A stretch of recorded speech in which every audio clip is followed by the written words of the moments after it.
Hi everybody, Beanmeister22 here. Today we're going to take another look at the camel spider. Yeah, he's just standing up. He can't figure out, how come I can see through this clear wall, but I can't get through it? It's this big force field. Yeah, you can kind of get a little look at how his feet look. And them feet there, there's a cricket. Get that cricket. Get him. I have not seen him eat a cricket yet. And I've seen him dig and plow sand around and do weird things. But really, he seems afraid of the crickets. So we got some smaller crickets. We have put them, there he is digging. We put them in there with him. There's still these other crickets, but maybe these other crickets are just too big. You would think, as aggressive as these are supposed to be, that he would jump and attack them others, but maybe he thinks it's a spider like he is. Because crickets can eat bugs, they eat spiders.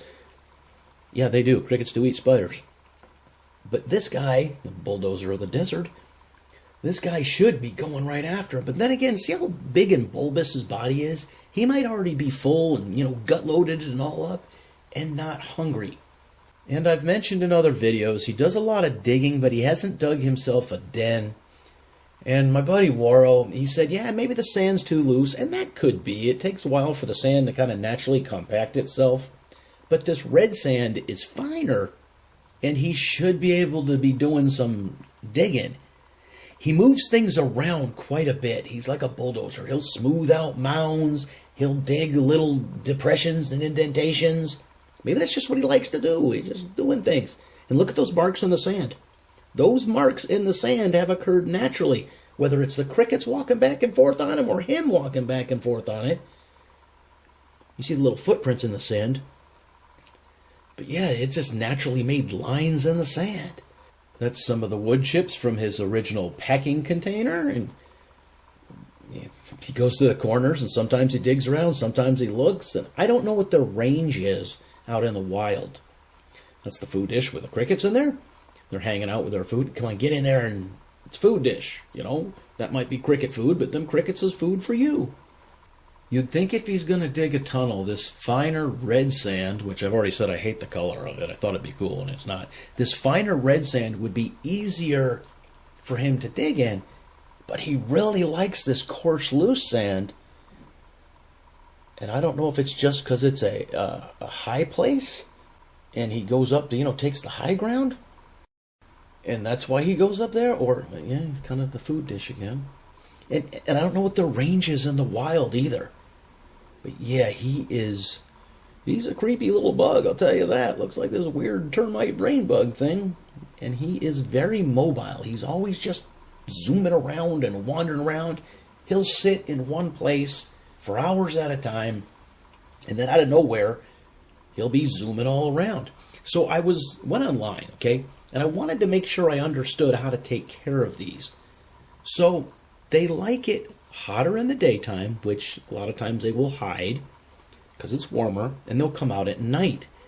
So it's about 90, 95-ish is what the tank should be in the daytime, and 80, 85-ish is what it should be at night. And they also say, even though it's a desert dweller, at night, to mist the tank a little, he just got stuck in the food dish. So they say you're supposed to mist the tank, with a little squirt bottle, give it some humidity at night. We have that temperature humidity gauge here, and I've been kind of concerned about the humidity because, it's not as dry as I would like it to be. Crickets don't like it dry.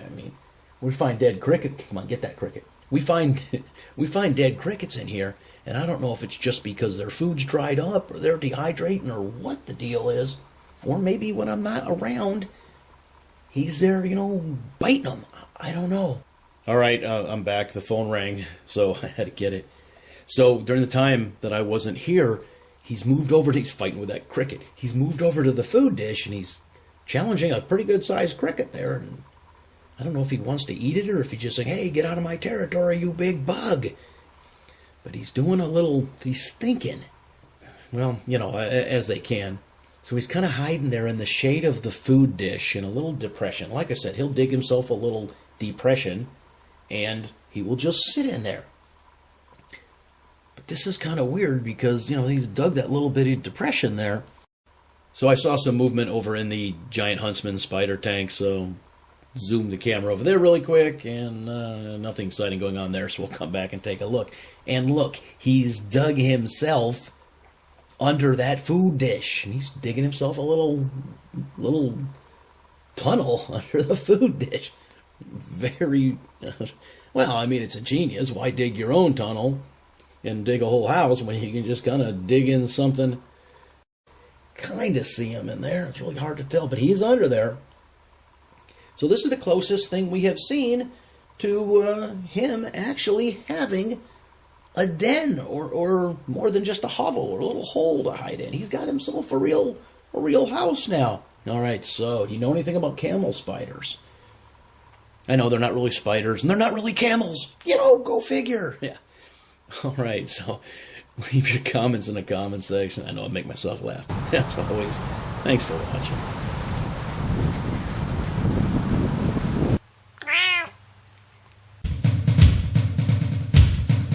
Beanmeister 22, the most dangerous man on YouTube.